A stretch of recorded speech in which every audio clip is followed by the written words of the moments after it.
Here. Stand for the Pledge of Allegiance. I pledge allegiance to the flag of the United States of America and to the republic for which it stands, one nation, under God, indivisible, with liberty and justice for all.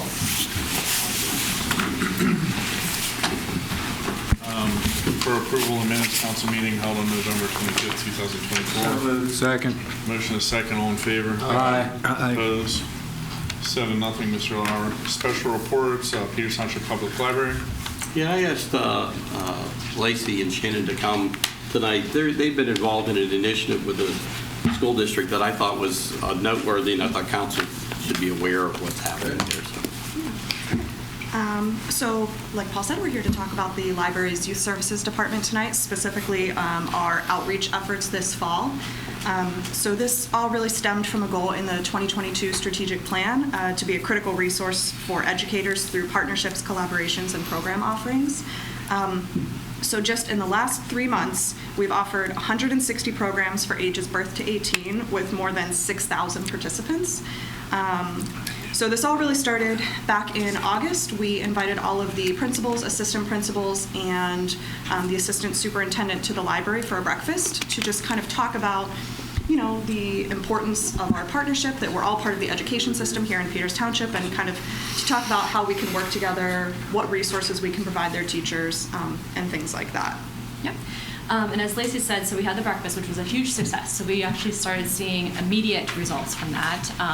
Before they left that day, we were invited to go and do things. So we had staff that went to a couple of the schools for their in-service days before the school year started to kind of get some teachers that didn't have library cards yet signed up for library cards, and also showed them resources that they can use in their classrooms.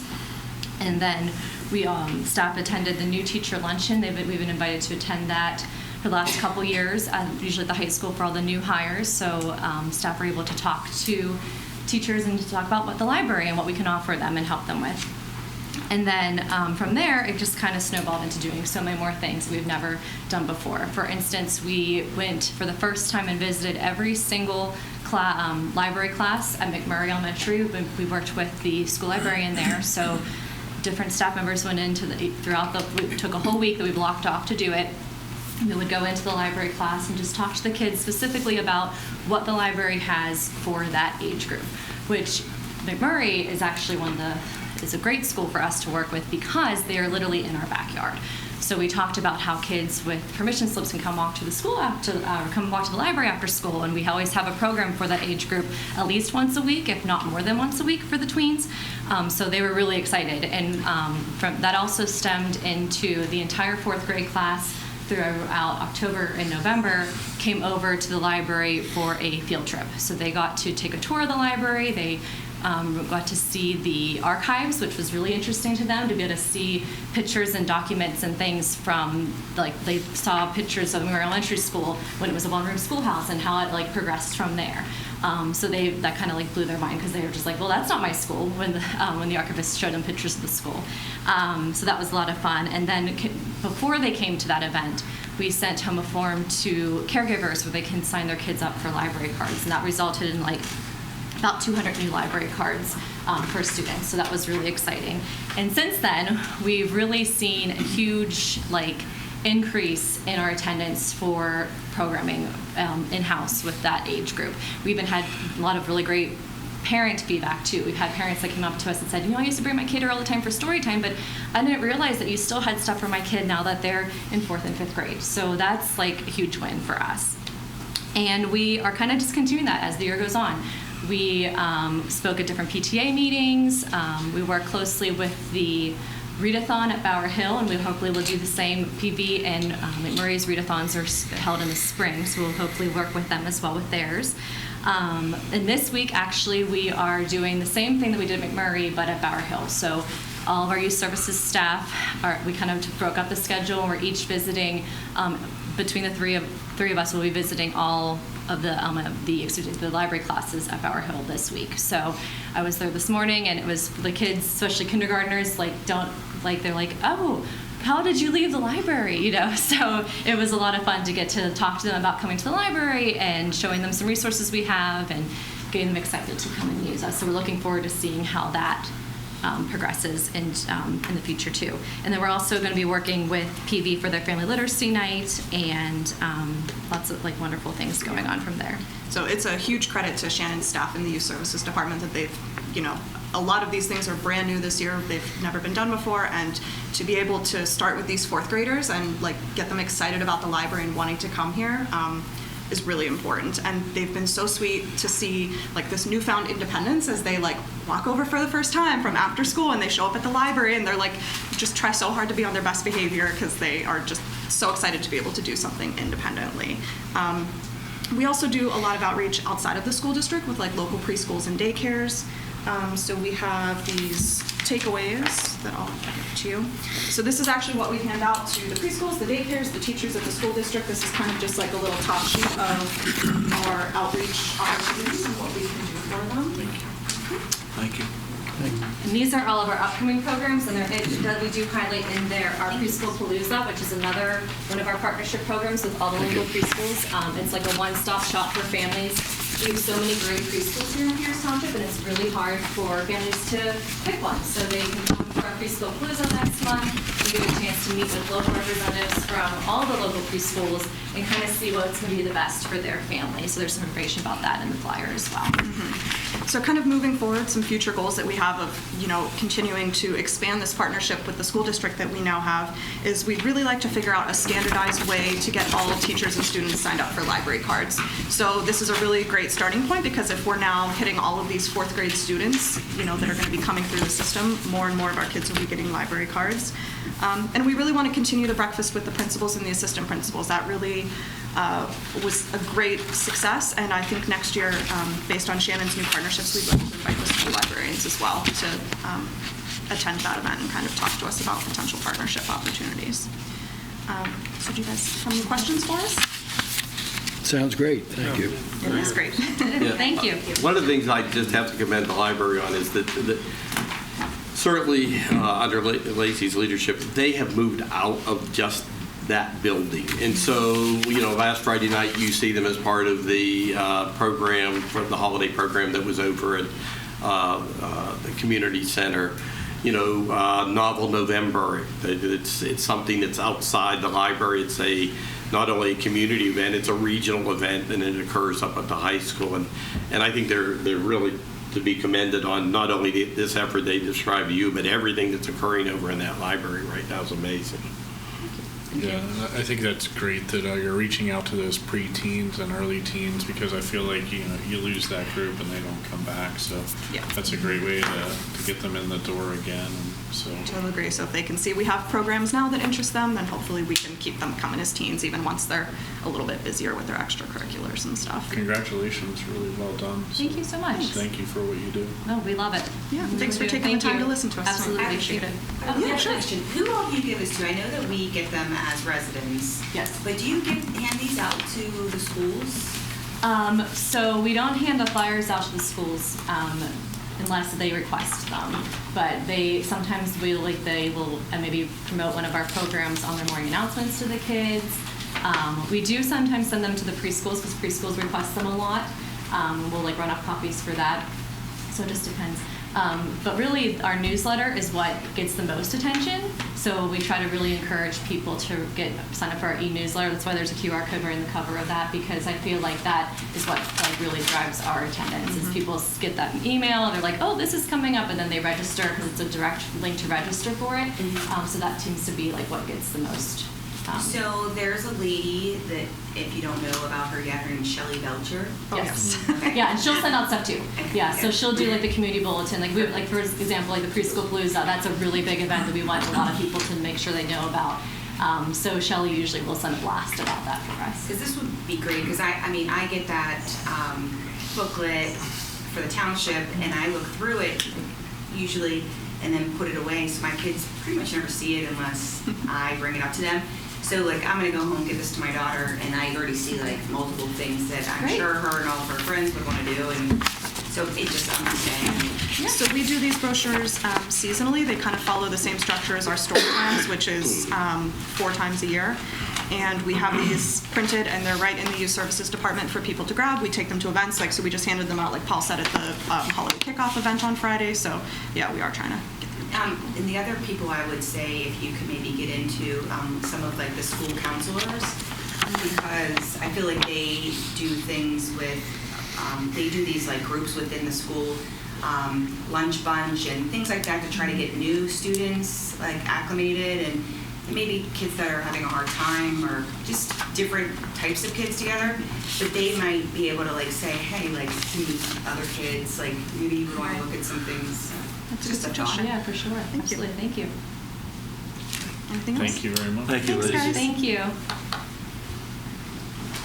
Right, next item, audience comments, limit up to 5 minutes for non-agenda items. Yeah, actually, yeah. Welcome. Good evening, everyone. I'm Chris Todd, 801 Ashwood Drive. So 2 weeks ago during the public hearing on the budget, I was insufficiently prepared to ask any questions, and I had a couple, if that's okay. Working from memory, there's about a $13 million gap between planned revenues from all sources and planned expenditure. It was mentioned that there's going to be some borrowing to cover that for next year. Is that is that municipal bonds, I assume, of issuance Yes. to be made at some point? So the township currently has proceeds from a bond that it had issued a few years back, and there's a balance there. So we'll be spending down that balance. But the other thing that's in the budget, and council's going to be having discussions about this in the springtime, is additional work in Rolling Hills Park, a second phase. And if that phase is to go ahead, the township will have to borrow funds to make that possible. So those two things account for the vast majority of what you're looking at, is that Okay. differential. So do you do any look forward estimates in rolling those interest payments forward? So obviously there was 2 big capital projects that were driving the big increase in expenditure for next year. Those probably come off the books for 2026. We certainly hope so. Do you do roll forwards just to look at what does that do to sort of the moving average of income and expense, and how the muni bond interest payments impact on future required expenditures and such? The answer to that is yes, and that's one of the discussions that will be occurring in the springtime. One of the things, if you look at the way our debt is structured, and it's structured purposely this way, there is a significant dip in our debt service payments in a couple years. Okay. And so if we were to move ahead with another bond issue, we would take advantage of that, so that in fact the amount of funds that are being designated for debt service don't go up substantially, and so they would remain pretty much the same in terms of its significance as a percentage of overall expenditures. Okay, all right. I was just curious. So there was a real short 10 seconds for public comment, and I was looking. I wasn't able to formulate any questions at that point. So thank you. I will tell you this, though. If you ever have questions about the township's financings, or for that matter, anything else, you should never feel hesitate to call in and talk to myself. Perhaps or I anybody should just about be this. better prepared before the meeting. So that's my Okay. Thank you. Thanks, Chris. Any other comments? All right, no unfinished business. New business, authorize appropriate township officials to enter a grant agreement with Commonwealth of Pennsylvania to offset the costs associated with improvements to township baseball fields. So we've had work underway since last September, not this last September, a year ago, on ball fields 1 and 2. We have yet to have received the actual grant agreement that allows that work to be reimbursed. We are now in receipt of that grant agreement. And the grant agreement provides $650,000 funding for work on Field 2, as well as the dugouts and press boxes on Field 1. Once the grant is approved, there's additional documentation that is required We're close to having that complete. It will have to be reviewed by the state of Pennsylvania. We anticipate that's going to take at least 30 days based upon our prior experience with this. And at that point in time, the grant funds will be available to the township for the reimbursed expenses. We're going to be in a position where a significant portion of this project is done without the grant agreement actually in place. So, but it's my recommendation that council authorize the appropriate township officials to enter in a grant agreement. So moved. Second. A motion and a second. All in favor? Aye. Opposed? 7-0, Mr. Lara. Next item, change order number 3 to a contract with Raffle Construction, Inc. for the Peters Township Park Field 1 and 2 improvements. So the original contract that was issued on Field 1 required that the infield be replaced with a natural grass infield. As council's well aware at this point, the township has received a grant to install a synthetic infield.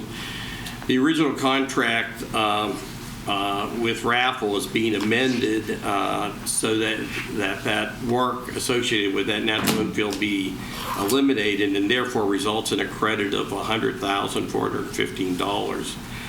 It's my recommendation that council approve change order number 3 to the contract with Raffle Construction for Peterswood Parks Field 1 and 2, reducing the contract by $100,415. So moved. Second. Motion and a second. All in favor? Aye. Opposed? 7-0, Mr. Lara. Next item, award of a contract under COSTARS, the Pennsylvania Cooperative Purchasing Program, for improvements to Peters Park Field 1, Peterswood Park. So in late October, Peters Township was notified it was a recipient of a $500,000 grant for the purpose of installing synthetic turf infield on Peterswood Park Ball Field 1. On November 11th, Peters Township Council authorized the execution of that grant agreement. Since then, we've negotiated a change of scope with the Office of the Budget, the Redevelopment Assistance Capital Program, and this allows us to proceed with this project under a separate contract. We had immediately engaged Gateway Engineers to produce a plan and specification set for the purposes of awarding the contract. We sought and received approval from the Department of Community and Economic Development to issue the contract under the COSTARS program as a way of expediting the project. Fortunately, work on infield ball field number 1 had not started, and based upon the pricing within the current contract, we were able to do that change order that council just acted upon. I would not normally be proposing that we issue a construction contract, particularly one of this size under the COSTARS Cooperative Purchasing Program. But given the unique circumstances, I believe it's the most appropriate approach. We have 2 contractors on site currently engaged in this project, and the contract that exists provides a basis of comparison that allows us to determine whether or not the pricing that's been submitted is fair. That contract was competitively bid.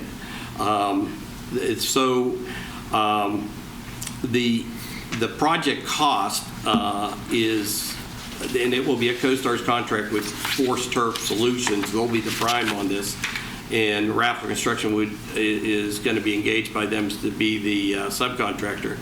Is $594,954.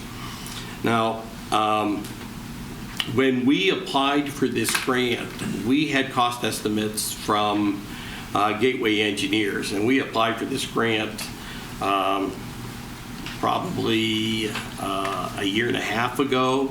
And at that point in time, Gateway's estimate for this project was $589,000.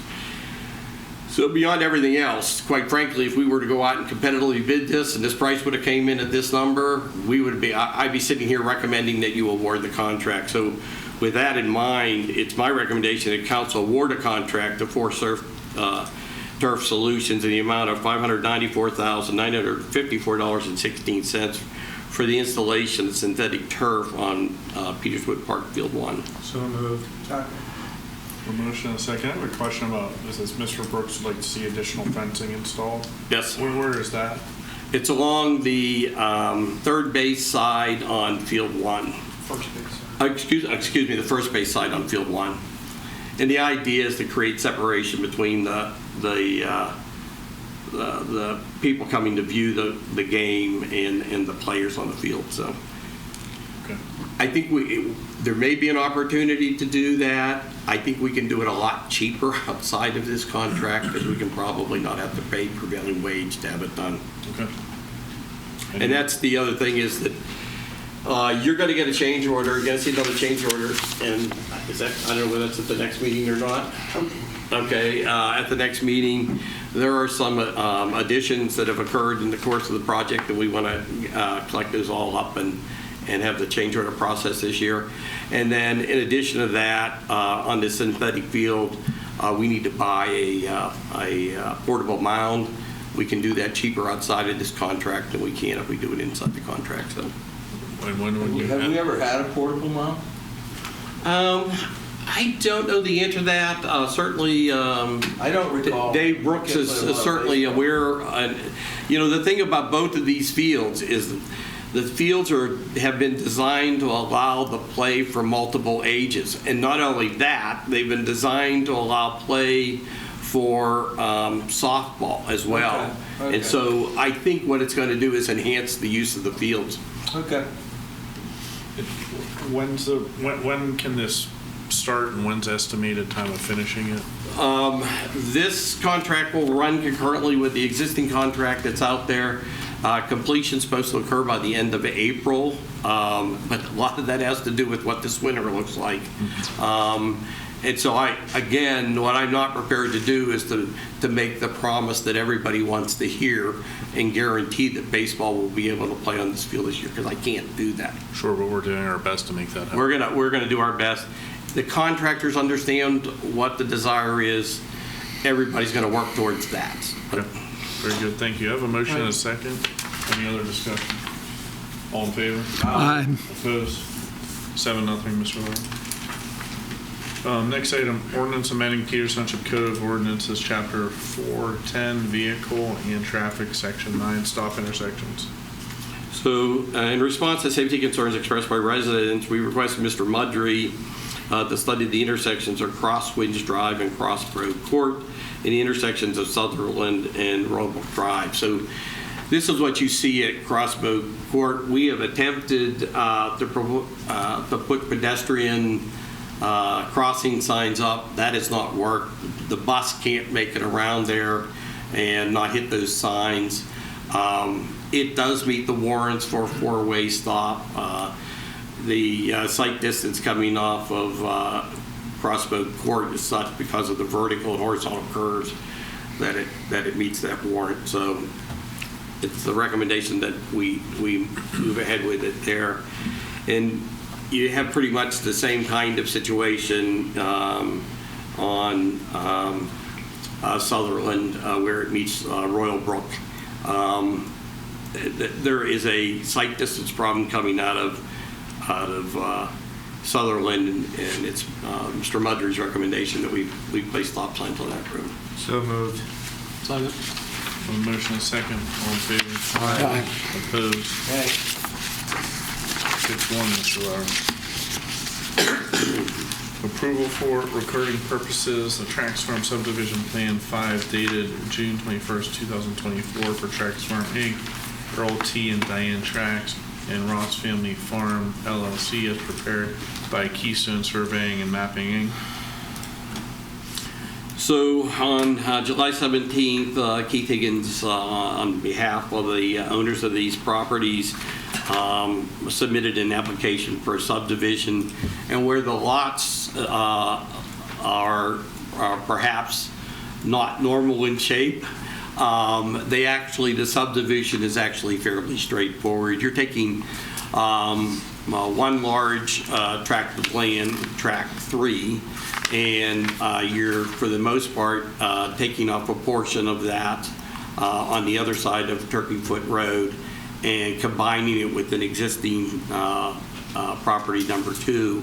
There was also a small sliver of property taken off of property number 1, the goal of which is to make property 2 to be 10 acres so that it qualifies for clean and green. And so we're where all the properties may look a little different than what we're normally used to seeing on the subdivision. The fact of the matter, it's very straightforward, and it's my recommendation that it be approved. Now, the plan, all the lots comply with the setback requirements, road frontage and all that. Yes, actually, one of the things that has hung this up in terms of getting it to council was resolving a concern we had with regard to the dedication of right-of-way along Turkeyfoot Road. If you remember, council provided a departure from our regulations, and at the same time, they actually dedicated the 33-foot right-of-way. So it's not only a prescribed 33-foot right-of-way along Turkeyfoot at this point, it's a dedicated 33-foot right-of-way, and it matches up with the right-of-way that we own further up the road. All right, I'll make a motion that we approve for recording purposes the Trax Farm subdivision plan number 5 dated June 21st, 2024 for Trax Farms, Inc., Earl T. and Diane Trax, and Ross Family Farm, LLC, as prepared by Keystone Surveying and Mapping, Inc. Second. We have a motion and a second. All in favor? Aye. Aye. Any opposed? So 6 yes, 1 abstain. Thank you. Next item, approval for recording purposes, Lutz Farm Phase 2, plan dated November 14, 2024, for Ted Taylor Builders as prepared by C. Tabin Engineering, LLC. On March 8th, 2021, Peters Township Council approved the Lutz Farm preliminary plan. The preliminary plan consisted of 43 single-family homes located on 26 acres off of Thomas Road. On September 12, 2022, Council approved Phase 1 of the plan. So what's in front of you tonight is the final plan for Phase 2. On October 18th, 2024, we received application for the approval of Phase 2. Phase 2 is located on the south side of the Thomas Road. It consists of 13 residential lots located on 7.4 acres. These lots range in size from 0.22 acres to 1.49 acres. The lots are accessed from 2 public proposed roads. This was reviewed by the Planning Commission at its November 14th meeting and was recommended for approval subject to a series of conditions, 3 of which are outstanding.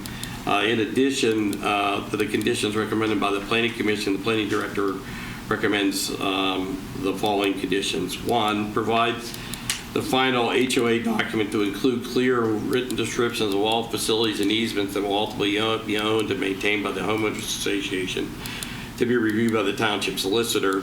Provide additional detail as to the type and specification for the proposed street light that will be illuminate the connection onto Thomas Road.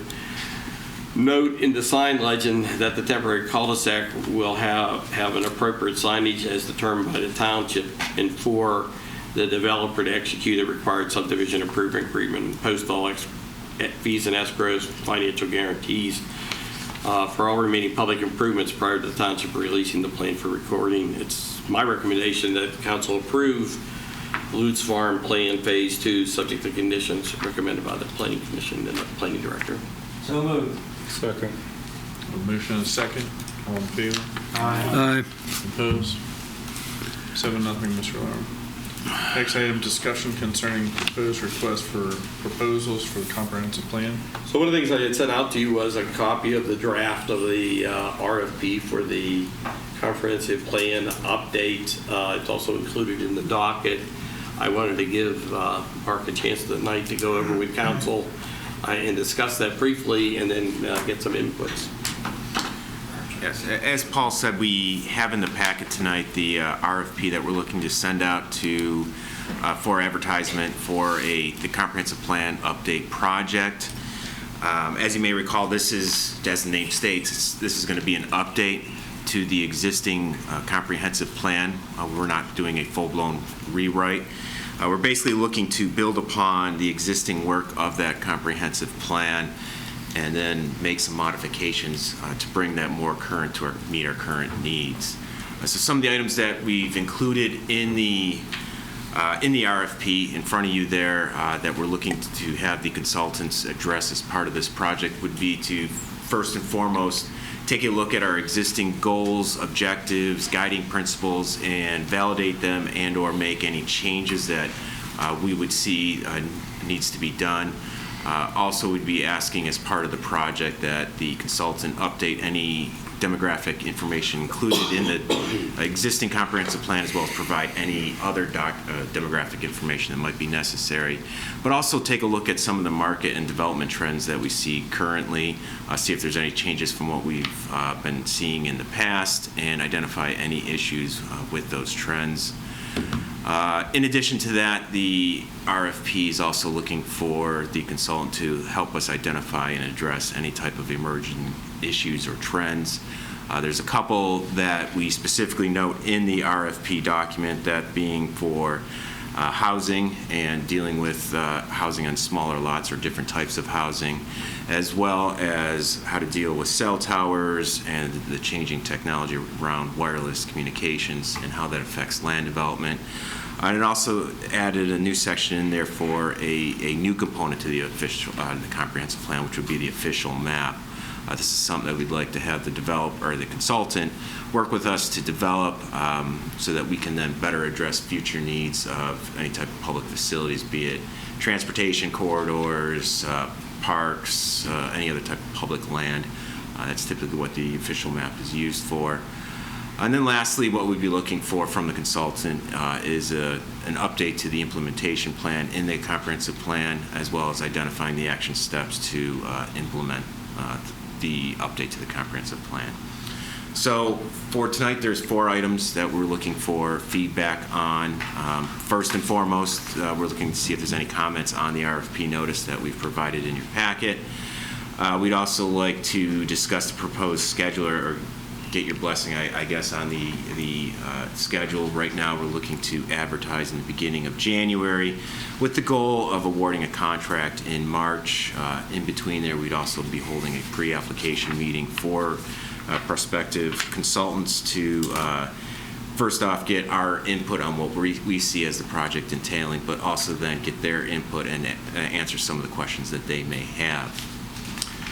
And the other thing that I'll point out here, and we'll see this in number 3 here, is that we'd also like to have a steering committee established and maybe have them provide input, at least on the final selection of a potential consultant, which brings me to number 3 here, where we need to discuss who will be on the steering committee plan, for the comprehensive plan update.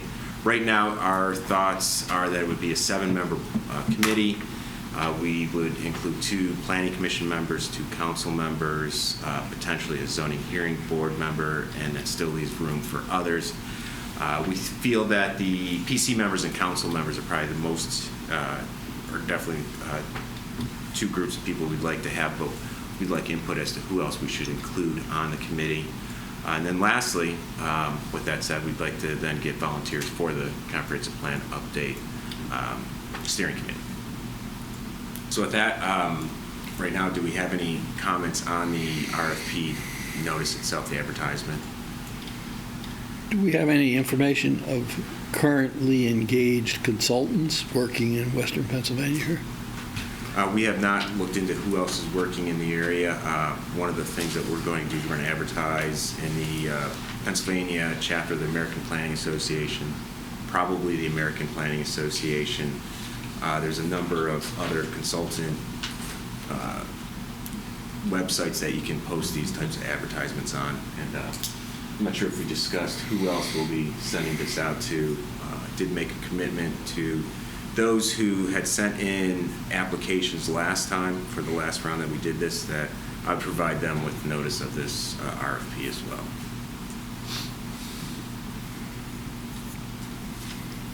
It does take quite a time commitment. Yes. There are a number of sessions, gatherings, and debates, I suppose. Well, when you read what Mark has written, he envisioned that steering committee may be meeting at least once a month. Oh, yes. Yeah, so. I'm just reflecting on prior experience. So So it kicks off in March, it looks like, That's is when the the goal, award will yes. be. When do you think the final product will be? We're thinking a 12-month at least project, probably a little bit longer by the time you talk about getting it adopted, getting final drafts out.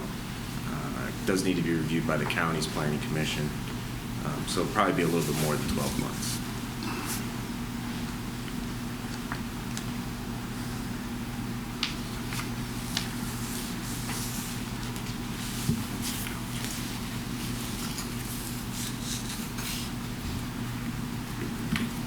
One thing that we do need to know, would be good to note tonight, though, Who is the are two? there two members of council that feel comfortable devoting the time it's going to take to do this? Keep in mind, too, we have an election in between that, with 5 of us being. Well, it'll occur regardless.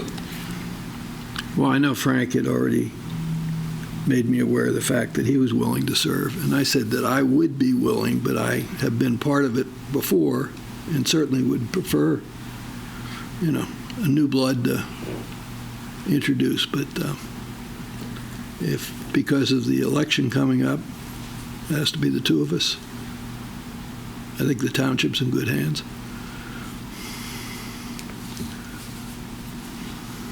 So we have Mr. Kozer Yep. volunteering. I'm volunteering.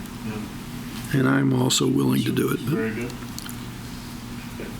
But please, if someone else is, willing to make the commitment, Well, it's not to say that, getting into this, if someone else wanted to come to these committee meetings. that's sure, you'll all get opportunities. you could all get opportunities to contribute. Okay, thank you. Is there any other discussion? The other item that I would like some input on is who else would we like to see on the committee? One of our thoughts is why not have a zoning hearing board member, since they deal directly with the zoning. I got a hard time itself. thinking about that one. And then do we want representatives from the community, residents, businesses? We're trying to keep the board, the committee, small enough that it doesn't get unwieldy, but any thoughts on who we should target? For? Well, if I remember right, didn't we have a member of the business community? I don't know who that might be. Maybe we could go to the chamber to. Traffic control committee. Somebody from the traffic control committee. Yeah. Okay. I could do that, I'm on there.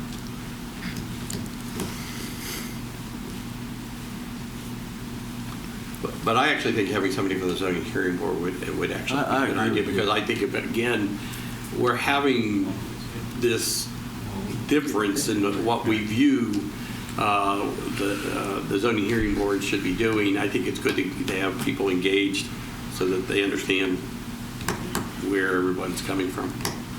And then we're going to have, two people, like at least 2 from the general public? Well, the idea is to keep it to a manageable size. If you have 2 members of council, 2 members of the planning commission, a zoning hearing board member, you're up to 5, and then 2 others. And to have somebody from the business community, I think makes a lot of sense. I think the other thing you might want to do is look at somebody from the development community, somebody in real estate. How many did we have the last time? 7? I think that's right. I can go back and check to make sure we know that. Yeah, I thought it was more. I think we could go to 9. No more than 9, though. Yeah, Okay. that's what I think. Go to I think 9. It should be larger than 7. Okay. 9 looks. And I think if we're going to have people, like some people from the general public, I think we should get somebody from, like, the Venetian part and somebody from the the McMurray part, because I think the needs down along, Venetia Road and, down towards Hack, I think they're a lot different than people's needs who are in these older established neighborhoods or newer plans where, to me, it just makes more sense. You get as many variety of perspectives as you can. And there's no way everyone's going to be able to make every meeting, and if you have 9 members as opposed to 7, That's true. Better chance you're going to have a bigger crowd each time. So let us do this. Let us give some thought to who that category of those 4 people, and we'll come back to the planning commission and council. And Would these meetings be open to the public? Yes. every other public, yeah. And would it be possible at those meetings to have a set period of time for people from the public that attend to ask some questions or provide some Yes. insight? Yeah. As opposed to like when we have those other meetings and no one's allowed to say anything, I think it would help. No, I think, in fact, that was one of the, Right. the last time around, one of the good things I thought of that whole process is how interactive it was. Everybody who came was given an opportunity to have input. And at the same time, the people were skilled enough to be able to move things along, so. They're thinking, what, 2 from council, 2 from the planning commission, 1 from zoning, 1 from traffic calming, and then 1 business person and then 2 residents? But yes, I think it's something like that. Yeah. But give us a chance to look, and we'll come back to you. Okay. Very good. Thank you. Thank you, Mark. All right, payroll and bills. Yeah, prior to this evening's meeting, I reviewed the payroll and bills, find everything to be in order, and then we approve them. I'll second. Motion and a second. All in favor? Aye. Opposed? 7-0, Mr. Lauer. Seeing none under correspondence. Anyone want to address anything on the boards, minutes? No. Do we have a discussion with the zoning hearing board? I just wanted to bring this to council. This is a, application has been made, and this is going to be in front of the zoning hearing board. This is for putting a covered deck onto a home on Orchard Highlands Road. It will encroach into the setback by, 10 feet, isn't it? yeah. But the deck's already there, or the patio's already there? The patio's there, Yes. the roof is not. Well, I think the patio is going to be expanded, and the roof will be put over top of Oh, so the the patio's not in the setback at this point? patio is in the setback, Yeah. but that's permitted. Right. But if they build a roof over top of the existing patio, they're fine, right? Because they're not increasing the non-conformance. No, because the patio isn't non-conforming. You could put a concrete slab down under our ordinance, but you cannot do Put a roof on a it. roof over top of the concrete. Right, but if the patio is a didn't we have the same issue with the people over in TP Drive earlier this year? You Right. did, but it isn't that that the concrete creates a nonconformity. It is permitted. What creates the nonconformity is putting a roof over top of it. It makes the And pad and I- non-conforming? what Well, did wait, we end up? if the patio is outside the setback, it's non-conforming. The Patios are allowed to. They're allowed. You can put concrete They're down. allowed to be within. Right, You but can't they're- put a roof on. If you do that, it's not, then it doesn't move. Right. And if I'm reading this correctly, it says the patio slab is 10 by 15. And the proposed shed roof is 14 by 21. And so which tells you that Yeah, they're making it bigger. concrete's going to get bigger. So they're planning to expand the patio then? Right, Yeah. Okay, well then, no, absolutely not. We should take a position against it then. concurred. You need a motion? Yes. So moved. Second. Motion and a second. All in favor? Aye. So either someone from my office or someone from John's office will be there representing the township. Okay. How does this differ from the one that we talked about before, And teepee. earlier this year? Weren't they trying to put some kind of a? But they weren't expanding the patio, right? They were just putting the Yeah, roof over but top. Frank, I don't think that's relevant. If all they were going to, if they came in tomorrow and said, our concrete patio isn't big enough, and we want to make it bigger, we would tell them they could go ahead and do it, and it wouldn't matter where it was, because that's not impacted by the setbacks under our ordinance. It's only when you put a roof over top of this. Well, how can that be though? Because I know when my brother went to put his swimming pool in, he had to move it because he was told that his patio on the side of the swimming pool couldn't be in the setback. The pool as an accessory structure is Right, subject to but the not, setback. yeah, but my brother had to move his pool because where he wanted to put it, the concrete pad on the side of it. thought we had the concrete skirt You know, I mean, the 6-foot patio he has on one side of it, they made him move the pool. You guys made him move the pool because you said the concrete patio next to the pool couldn't be in the setback. Well, and I wasn't there, but I will tell you that would be an accessory structure, and the accessory structure could not be inside the setback. Right, the pool, but not the patio that adjoins the pool. I mean, it doesn't matter. So it was always my understanding. I thought that was the issue on teepee the last time. The No. reason we okayed it was because the patio was already there, and all they wanted to do was put a roof on top. That's where I think council That's ended what up on makes this. it non-conforming, putting the roof on. Right, exactly. But I thought. I'd be honest with you, to me,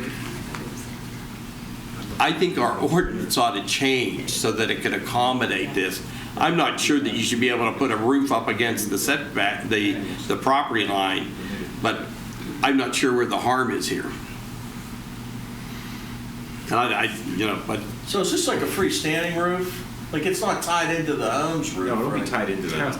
Oh, It'll it be is? tied into the home, yes. It'll be extension of the home. And that makes it a violation of our ordinance. Yeah, it would be. That makes it a permanent structure. Yeah. Yeah, but see what happens later, when 10 years later they come in and they want to close it in. Yeah, that'll be the next step. I mean, that's the problem. No. They just keep adding on. You understand. And then you're going to get a lot of people coming in putting roofs on. Overhangs. Because you approved this one, right? Yeah. Well, and that's right. And I think council is correct in its position to oppose this. I'm just suggesting that maybe when we're doing the comprehensive plan and the zoning ordinance revisions, we ought to look at this situation so that it's handled the same across everyone as opposed to. It's non-conforming. You can't Okay. do that. Okay. They have a structure on there. All right. Any other? So we're opposing this, right? Okay. Correct. Well, Yes, we do did. we have a meeting with the zoning hearing board coming up? We have not scheduled one. We can. I certainly think we should, but Okay. I'm one Let's do person. that for the new year. Yeah, I agree. Yeah, we'll do that after. Or we the have one year. zoning hearing board member here. Yeah. Any I knew items that. for next agenda? No. What? I will tell you, even though there's only 1 week between the meetings, the next week's meetings has a lot of items on it. So we did get that email about the signs for Rolling Hills Park. Yes. Any update on that, or we're just? I've been out. Oh, that's fine. Between vacation and my grandchildren gave me a cold that took me out of work, so I've been here for 2 weeks. No problem. I just want to thank Public Works and the team who organized getting the Christmas tree up at the roundabout. I've gotten lots of text emails saying what a great addition it is. So I will have to call out my 12-year-old daughter, Avery, who came up with that idea. One day we were driving home and she said, "Dad, wouldn't it be a great idea to put up a Christmas tree there?" So after that, I talked with Paul and the team, and thanks for making that happen. Oh, you know what? I give Kyle and Jared and the guys over the Public Works Department all the credit. It really has turned out nice. If you haven't had a chance to see it, when you leave the meeting tonight, it's worth the drive around. Yeah, there was actually positive stuff on social I media know. about it. So that's always a good thing. So. Yeah, that happened often. All right, motion for adjournment. And just one question. Oh, I'm sorry, Mr. Lutz. Do we, I have so many residents asking, do we have any update of what North Strabane is doing with the development on the far side of the lake? Or if we do not, they're in court. They've been sued, actually, by the most part, by Peters Township residents, and it has that project hung up.